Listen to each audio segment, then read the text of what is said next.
তো আপনি বললেন এটি পিং জাতের কাঁঠাল, এই বৈশিষ্ট্য সম্পর্কে, এই কাঁঠালের বৈশিষ্ট্য সম্পর্কে। বড় বৈশিষ্ট্য এটা আঠাবিহীন কাঁঠাল, এটা ছোট গাছ থেকে কাঁঠাল ধরে। আর এটা হচ্ছে খাইতে গেলে সরষের তেল লাগবে না, তেল ছাড়া খাওয়া যাবে। আচ্ছা, এটা তো আঠা নেই। যে আঠাবিহীন কাঁঠাল। আচ্ছা। আর এর বড় আকর্ষণীয় হচ্ছে এর ভিতরে হচ্ছে পিঙ্ক কালার হয়। আচ্ছা, কালারটা আমরা সচরাচর যেটা দেখি সেটা না। হ্যাঁ, সচরাচর কালার নাই, এটা হচ্ছে আপনি পিঙ্ক কাঁঠাল। আর আপনার এর পাকলে স্ট্রবেরির মতন হচ্ছে ফ্লেভার করে, আচ্ছা, পুরা বাগান সব এটি ফ্লেভার পাকতে করে। কতদিন সময় লাগে? এটা পাকতে সময় আপনার এইগুলো হচ্ছে আপনার জানুয়ারির দিকে বেশিরভাগ পাকে, শীতের ভিতরে একদম ডিসেম্বর জানুয়ারির দিকে। আচ্ছা, এটা এগুলো পেকে যাবে। কতদিন পর পর ফল আসে? এগুলো হচ্ছে আপনার 2 থেকে 3 বার কাঁঠাল ধরে।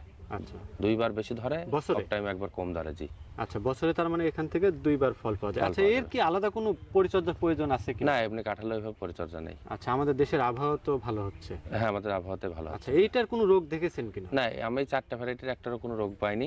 এই কাঁঠালগুলো চাষ করতে পারেন। চাষ করলে 12 মাস কাঁঠাল খাইতে পারবে।